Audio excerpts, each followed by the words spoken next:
Les paraboles de Jésus d'Ellen White. L'amour de Dieu à la recherche de l'homme. Perdu et retrouvé. Les paraboles de la brebis perdue, de la drachme et de l'enfant prodigue mettent en évidence l'amour compatissant de Dieu pour ceux qui se perdent. Même s'ils se sont détournés de lui, il ne les abandonne pas à leur misère, mais il est plein de tendresse et de pitié pour ceux qui sont exposés aux ruses de l'ennemi. Dans la parabole de l'enfant prodigue, nous avons une illustration de la manière dont Dieu agit à l'égard de ceux qui, après avoir connu son amour, ont cédé aux suggestions du tentateur. Un homme avait 2 fils. Le plus jeune dit à son père, « Mon père, donne-moi la part de bien qui doit me revenir. » Et le père leur partagea son bien. Peu de jours après, le plus jeune fils, ayant tout ramassé, partit pour un pays éloigné. Ce fils cadet s'est lassé des règles de la maison paternelle. Il estime qu'elles portent atteinte à sa liberté. Mais connaissant l'amour et la sollicitude de son père, il décide de ne suivre que ses inclinations. Le jeune homme ne se reconnaît aucune obligation à son égard et ne lui exprime aucune gratitude. Toutefois, se réclamant de ses droits filiaux, il demande sa part du patrimoine. Il veut recevoir immédiatement les biens qui, en fait, ne doivent lui revenir qu'à la mort de son père. Il désire les jouissances présentes, et l'avenir lui importe peu.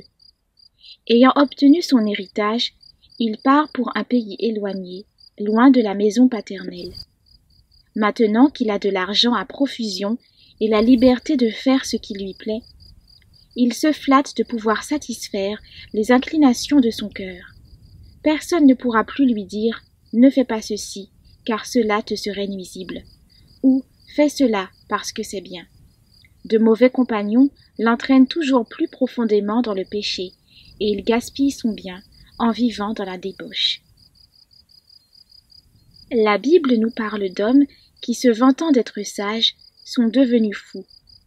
C'est l'histoire du jeune homme de notre parabole.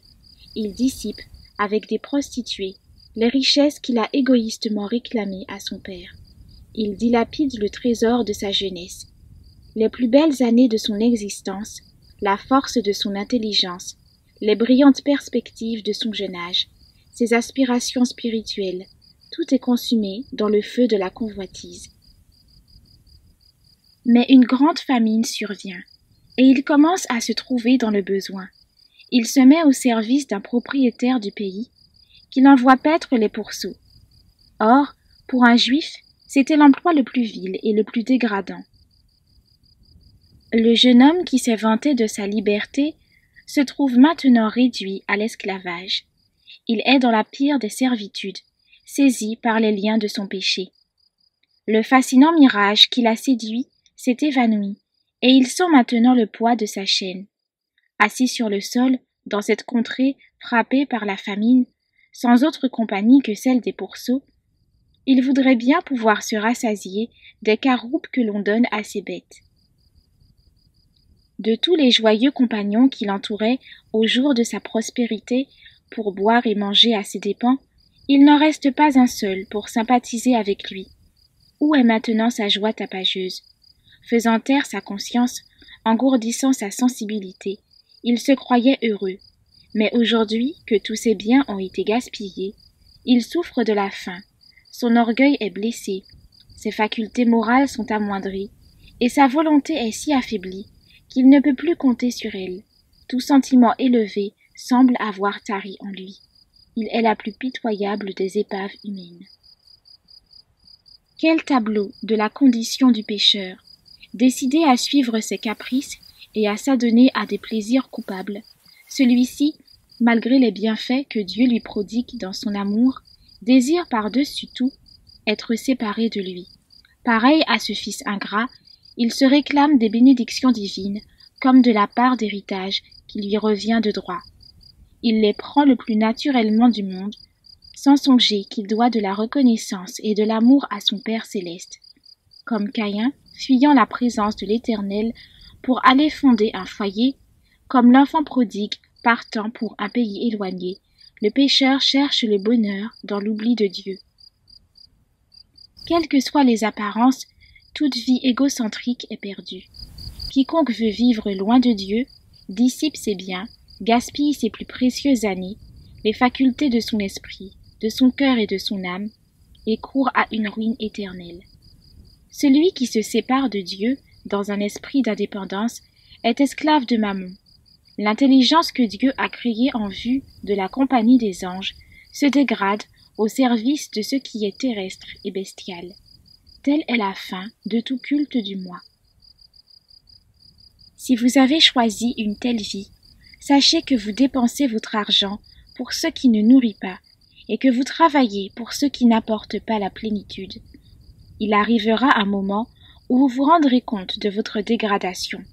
Seul, dans une contrée lointaine, vous sentirez votre misère, et désespéré, vous vous écrierez « Misérable que je suis, qui me délivrera du corps de cette mort ?» Le prophète exprime une vérité universelle quand il dit « Maudit soit l'homme qui se confie dans l'homme, qui prend la chair pour son appui et qui détourne son cœur de l'Éternel. Il est comme un misérable dans le désert. Et il ne voit point arriver le bonheur. Il habite les lieux brûlés du désert, une terre salée et sans habitants. Dieu fait lever son soleil sur les méchants et sur les bons, et il fait pleuvoir sur les justes et sur les injustes. Mais les hommes ont la faculté de refuser la pluie et le soleil. Bien que le soleil de justice brille pour tous, et que les ondées de la grâce tombent en abondance sur tous, nous pouvons néanmoins, en nous séparant du Seigneur, habiter les lieux brûlés du désert. Le Dieu d'amour éprouve encore de la tendresse pour celui qui s'est délibérément éloigné de lui, et il fait tout pour le ramener dans la maison paternelle. Dans sa grande misère, le fils prodigue est rentré en lui-même. Le charme que Satan avait jeté sur lui a disparu, et il comprend maintenant que ses souffrances sont le résultat de sa folie. Il se dit « Combien de mercenaires chez mon père ont du pain en abondance, et moi ici, je meurs de faim. Je me lèverai, j'irai vers mon père. » Dans l'état pitoyable où il se trouve, le fils prodigue croit encore à l'amour paternel. Cet amour l'attire. C'est aussi l'assurance de l'amour de Dieu qui contraint le pécheur à revenir à lui. La bonté de Dieu te pousse à la repentance. La miséricorde et la compassion divine, semblables à une chaîne d'or, entourent toute âme qui se trouve en danger. Le Seigneur déclare « Je t'aime d'un amour éternel. C'est pourquoi je te conserve ma bonté. » Le jeune homme prend la résolution de confesser son péché. « J'irai vers mon père, et je lui dirai « Mon père, j'ai péché contre le ciel et contre toi. Je ne suis plus digne d'être appelé ton fils. » Mais il ajoute, ce qui montre combien peu il a compris l'amour de son père. « Traite-moi comme l'un de tes mercenaires. » Le jeune homme abandonne Pourceau et Caroube et se met en route pour la maison paternelle. Tremblant de faiblesse, mourant de faim, il avance néanmoins avec ardeur. Il n'a rien pour cacher ses haillons, mais la misère a eu raison de l'orgueil. Et il se hâte pour aller solliciter une place de serviteur là où il était autrefois, l'enfant chéri.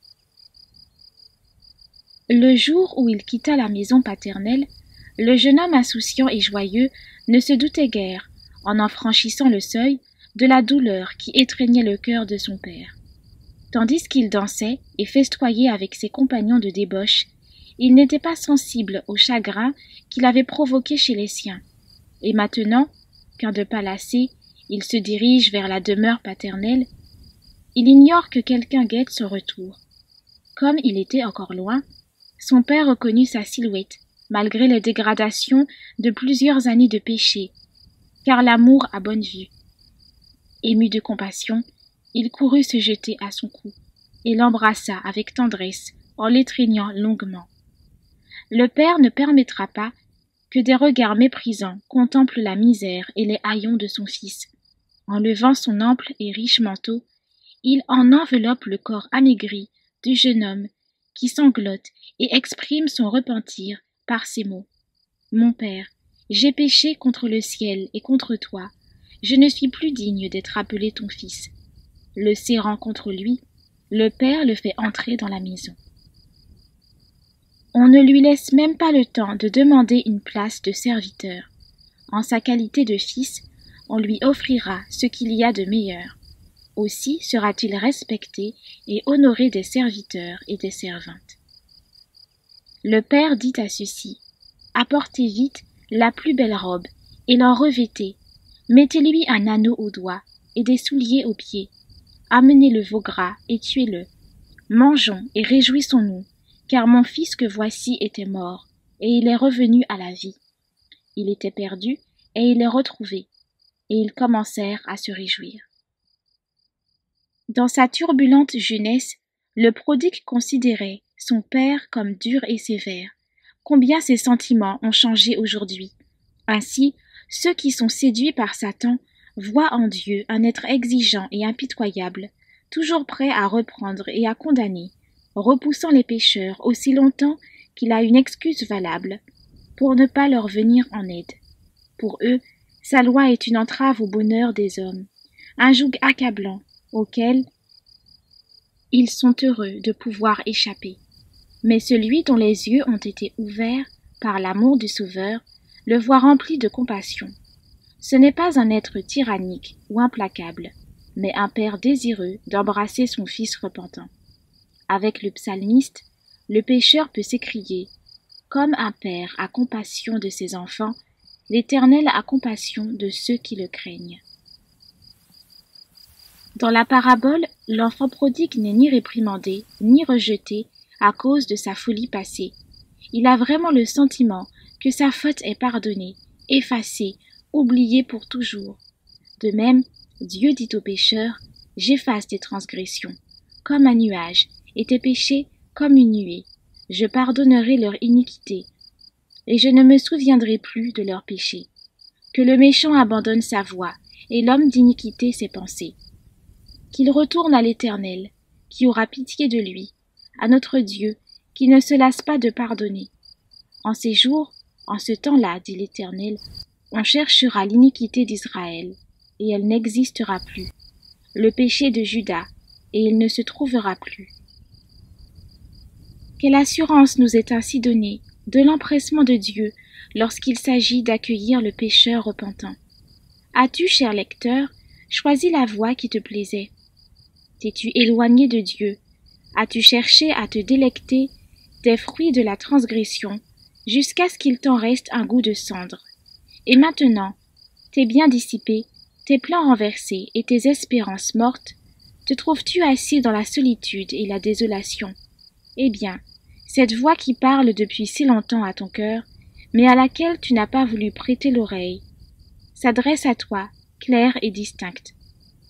Debout et en route, car ce n'est plus ici une terre de repos. Parce qu'elle a été souillée, elle sera une cause de souffrance, de cruelles souffrances. Rentre à la maison de ton Père céleste. Il t'appelle, écoute-le. Reviens à moi, car je t'ai racheté. Ne prête pas l'oreille aux suggestions de l'adversaire qui te conseille de demeurer loin du Christ jusqu'à ce que tu sois meilleur, jusqu'à ce que tu sois assez bon pour pouvoir te présenter devant Dieu. Si tu attends, tu ne reviendras jamais au Seigneur. Quand Satan te fait remarquer tes vêtements souillés, répète-lui la promesse de Jésus. « Je ne mettrai pas dehors celui qui vient à moi. » Dis à l'ennemi que le sang du Christ purifie de tout péché. Fais tienne la prière de David. Purifie-moi avec l'hysope et je serai pur. Lave-moi et je serai plus blanc que la neige. Lève-toi et va vers ton Père. Il accourra de très loin à ta rencontre. Si tu fais ne serait-ce qu'un pas sur le chemin de la repentance, il te serrera dans ses bras avec un amour infini. Son oreille est attentive aux cris de l'âme contrite. Aucune aspiration spirituelle ne lui échappe. Jamais une prière n'a été prononcée, si timide soit-elle. Jamais une larme n'a coulé, même dans le plus grand secret. Jamais l'embryon d'un désir sincère n'est monté vers Dieu, sans que son esprit soit allé à sa rencontre. Avant même que la prière soit formulée ou l'aspiration du cœur manifestée, Le Christ est prêt à offrir sa grâce pour suppléer à celle qui agit déjà dans l'âme humaine. Ton Père céleste te dépouillera de tes vêtements souillés par le péché. Dans la magnifique parabole prophétique de Zacharie, le grand prêtre Josué, qui se tient en vêtements sales devant l'ange de l'Éternel, est une figure du pécheur. Le Seigneur prononce ces paroles. « Ôtez-lui les vêtements sales. » Puis il dit à Josué, « Vois, je t'enlève ton iniquité, et je te revêts d'habits de fête. » Et ils mirent un turban pur sur sa tête, et ils lui mirent des vêtements. Ainsi, Dieu te revêtira des vêtements du salut, et il te couvrira du manteau de la délivrance. Tandis que vous reposez au milieu des étables, les ailes de la colombe sont couvertes d'argent, et son plumage est d'un jaune d'or. Il te fera entrer dans la maison du festin, et la bannière qu'il déploiera sur toi, c'est l'amour. Si tu marches dans mes voies, dit-il, je te donnerai libre accès parmi ceux qui sont ici, parmi les saints anges qui entourent son trône. Comme la fiancée fait la joie de son fiancé, ainsi tu feras la joie de ton Dieu. L'Éternel, ton Dieu, est au milieu de toi, comme un héros qui sauve. Il fera de toi sa plus grande joie. Il gardera le silence dans son amour. Il aura pour toi des transports d'allégresse. Le ciel et la terre s'associeront au chant de réjouissance du Père. Mon fils que voici était mort, et il est revenu à la vie. Il était perdu, et il est retrouvé. Jusqu'ici, la parabole ne mentionne aucune note discordante susceptible de troubler l'harmonie de cette scène de bonheur. Mais voici que le Christ introduit un autre personnage. Lors de l'arrivée du fils prodigue, son frère aîné était dans les champs. Lorsqu'il revint et approcha de la maison, il entendit la musique et les danses. Il appela un des serviteurs et lui demanda ce que c'était. Ce serviteur lui dit « Ton frère est de retour, et ton père a tué le veau gras, parce qu'il l'a retrouvé en bonne santé. » Il se mit en colère et ne voulut pas entrer. Le frère aîné n'avait pas partagé l'angoisse du père et ne s'était pas soucié de celui qui s'était égaré. Il ne peut donc participer à la joie paternelle lors du retour du prodigue. Les réjouissances de cette fête ne trouvent aucun écho dans son cœur. La réponse du serviteur éveille en lui des sentiments de jalousie. Il refuse d'entrer pour souhaiter la bienvenue à son frère retrouvé, et il considère comme une injure à sa personne la faveur dont celui-ci est l'objet. L'orgueil et la méchanceté du fils aîné se révèlent dès que son père essaie de le raisonner. Il invoque le fait qu'il a passé toute sa vie dans la demeure paternelle, sans récompense, et il met cette vie en contraste avec les avantages accordés à son frère cadet. Il fait ressortir que ses années de travail ont été celles d'un serviteur plutôt que celles d'un fils, alors qu'il aurait dû goûter la joie profonde de vivre près de son père. Il pensait uniquement au profit qu'il retirerait d'une vie rangée. Ces paroles prouvent que seule cette préoccupation l'a poussé à renoncer aux jouissances du péché. Maintenant, si son frère doit bénéficier des largesses paternelles, il s'estime lésé dans ses intérêts et lui en veut d'être l'objet de cette faveur. Il montre clairement que s'il avait été à la place du père, il n'aurait pas reçu le prodigue. Il ne le reconnaît pas même pour son frère, mais le désigne froidement comme ton fils. Et pourtant, son père le traite avec tendresse. « Mon enfant, lui dit-il, tu es toujours avec moi, et tout ce que j'ai est à toi. Toutes ces années pendant lesquelles ton frère a erré loin de moi, n'as-tu pas joui de ma présence? » Tout ce qui pouvait contribuer au bonheur de ses enfants était à leur entière disposition. Un fils n'a à s'inquiéter ni de donation, ni de récompense. Tout ce que j'ai est à toi. Il te suffit de mon amour et d'accepter les dons qui te sont libéralement accordés. L'un des fils s'était volontairement éloigné de la maison paternelle pendant un certain temps, parce qu'il n'avait pas su discerner l'amour du père. Mais maintenant, il est revenu et une vague de joie dissipe toute autre préoccupation. Ton frère que voici était mort, et il est revenu à la vie. Il était perdu, et il est retrouvé. Le fils aîné vit-il sa mesquinerie et son ingratitude, et parvint-il à comprendre que son frère, malgré sa conduite désordonnée, n'en restait pas moins son frère? Finit-il par se repentir de sa jalousie et de sa dureté de cœur? Le Christ n'en dit rien. La parabole se déroulait encore, et il appartenait à ses auditeurs de fixer quel serait son dénouement. Le fils aîné représente les Juifs qui ont refusé de se repentir à l'époque de Jésus, et les pharisiens de tous les temps qui méprisent ceux qu'ils regardent comme des publicains et des gens de mauvaise vie. Parce qu'ils ne se sont pas plongés eux-mêmes profondément dans le vice, ils sont remplis de propre justice. Le Christ rencontre ces chicaneurs sur leur propre terrain. Comme le fils aîné de la parabole, ils avaient reçu de grands privilèges de la part de Dieu, et ils se disaient les fils de sa maison, mais ils avaient un esprit mercenaire. Ils travaillaient, non par amour, mais dans l'espoir d'une récompense. À leurs yeux, Dieu était un chef de corvée exigeant. Ils se scandalisèrent parce que le Christ invitait les publicains et les gens de mauvaise vie à jouir librement des dons de la grâce, ces dons que les rabbins espéraient mériter par leurs œuvres et leur mortification. Le retour du prodigue remplissait de joie le cœur du Père, mais ne provoquait chez eux que de la jalousie. Dans la parabole, les observations du Père à son fils aîné représentent les appels que la miséricorde céleste adressait aux pharisiens. Tout ce que j'ai est à toi, non comme un salaire, mais comme un don. Comme le fils prodigue, vous ne pouvez le recevoir qu'à titre de faveur imméritée de l'amour du Père. Non seulement la propre justice engendre une fausse conception de Dieu, mais elle rend le cœur dur et l'esprit critique à l'égard des autres. Égoïste et jaloux, le fils aîné observait son frère et se tenait prêt à décrier ses actions et à l'accuser à la première occasion. Il observait chacune de ses fautes et jugeait sévèrement l'erreur la plus légère. C'est ainsi qu'il cherchait à justifier son esprit implacable. Nombreux sont aujourd'hui ceux qui suivent son exemple. Alors qu'une âme est pour la première fois aux prises avec de nombreuses tentations, ils sont là, obstinés, inflexibles, se plaignant et accusant. Ils se disent enfants de Dieu, mais sont animés par l'esprit de Satan.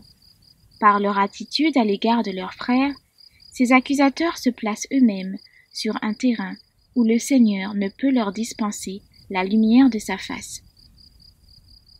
Beaucoup de gens ne cessent de demander « Avec quoi me présenterai-je devant l'Éternel pour m'humilier devant le Dieu Très-Haut? Me présenterai-je avec des holocaustes, avec des veaux d'un an? L'Éternel agréera-t-il des milliers de béliers, des myriades de torrents d'huile? Donnerai-je pour mes transgressions mon premier-né, pour le péché de mon âme le fruit de mes entrailles? La réponse est la suivante. On t'a fait connaître, ô homme, ce qui est bien. Et ce que l'Éternel demande de toi, c'est que tu pratiques la justice, que tu aimes la miséricorde, et que tu marches humblement avec ton Dieu. Voici ce que Dieu demande. Détache les chaînes de la méchanceté, dénoue les liens de la servitude, renvoie libres les opprimés, et que l'on rompe toute espèce de joug. Ne te détourne pas de ton semblable, lorsque tu te regarderas comme un pécheur sauvé uniquement par l'amour de ton Père céleste. Tu auras pitié de ceux qui souffrent dans le péché. Tu n'accueilleras plus la misère et la repentance par la jalousie et la critique. Quand la place de l'égoïsme aura disparu de ton cœur, tu vibreras en harmonie avec Dieu et tu participeras à sa joie lorsqu'un pécheur se convertira. Tu te réclames, il est vrai, du titre d'enfant de Dieu, mais si cette prétention est fondée, c'est ton frère qui était mort et qui est revenu à la vie, qui était perdu et qui est retrouvé. Il t'est uni par les liens les plus étroits, car Dieu le reconnaît pour fils. Si tu nies ce degré de parenté avec lui, tu montres par là que tu n'es qu'un mercenaire dans la maison et non un enfant de la famille de Dieu. Bien que tu refuses de participer aux réjouissances qui accompagnent le retour de ton frère perdu, celles-ci n'en continueront pas moins, et celui qui est réintégré dans la famille aura sa place aux côtés du Père et dans son œuvre. Qui a été beaucoup pardonné aime beaucoup. Mais toi, tu seras dans les ténèbres du dehors. Celui qui n'aime pas n'a pas connu Dieu, car Dieu est amour. Retrouvez plus de lectures des ouvrages de l'Esprit de prophétie sur lerest.org.